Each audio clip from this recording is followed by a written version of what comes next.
Chers compatriotes établis hors de France, j'ai souhaité m'adresser à vous pour évoquer, dans les circonstances difficiles que nous vivons, trois sujets qui vous concernent au premier chef. D'abord, bien entendu, le contexte sanitaire et ses conséquences sur la circulation aux frontières. Le monde est aujourd'hui confronté à une deuxième vague de la pandémie et l'Europe, par exemple, est particulièrement touchée. Tous les pays affectés doivent gérer un équilibre difficile, lutter contre la pandémie, soutenir nos sociétés, nos économies durement affectées. C'est tout le sens de l'action résolue du président de la République, du Premier ministre, du gouvernement.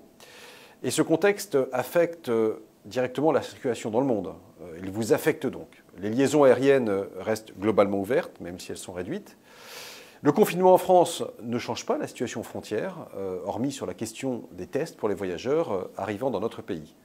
Le président de la République a rappelé le 28 octobre le droit fondamental des Français à rentrer à tout moment en France. Et avec Jean-Yves Le Drian, je veux vous dire que nous continuerons à être vigilants pour que ce droit ne soit pas entravé. L'État est là et continuera d'être à vos côtés, grâce notamment au plan de 220 millions d'euros qui permet de soutenir nos communautés françaises à l'étranger, avec de la solidarité, des aides sociales, avec des plans santé, avec un soutien à l'enseignement français, j'y reviendrai. Au total, je veux dire que vous, les Français de l'étranger, vous avez fait preuve d'une grande résilience. Deuxième point, le contexte sécuritaire. Depuis plusieurs jours, des appels au boycott de produits français, des appels à manifester contre la France ont été relayés sur les réseaux sociaux. Face à cela, Jean-Yves Le Drian a mobilisé l'ensemble de notre réseau. Nos ambassadeurs ont été chargés de prendre toutes les mesures pour assurer votre sécurité. La vigilance de chacun doit être maximale.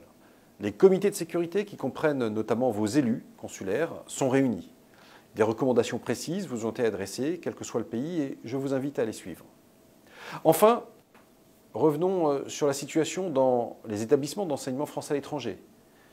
Comme en France, la rentrée de la Toussaint s'est faite sous le signe d'un hommage à la mémoire de Samuel Paty. Car l'EFE, l'enseignement français à l'étranger, c'est non seulement la transmission d'un savoir, de connaissances, mais aussi de valeurs, cet esprit français.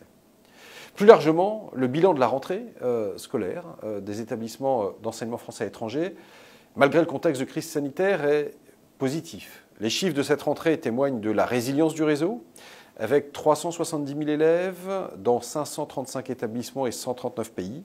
C'est une quasi-stabilité des effectifs, là où nous avions craint, il y a quelques mois, une forte érosion. C'est la preuve de l'efficacité du plan de soutien à cet enseignement français, aux familles comme aux établissements. À ce stade, aucun des établissements d'ailleurs n'a été contraint de cesser son activité, même si une cinquantaine ont dû adapter leurs enseignements pour ne pas être en présentiel. Voici, chers compatriotes établis hors de France, le message que je souhaitais vous adresser, un message de courage, un message d'unité, un message de confiance. La France, votre pays, comme toujours et plus que jamais, se tient à vos côtés.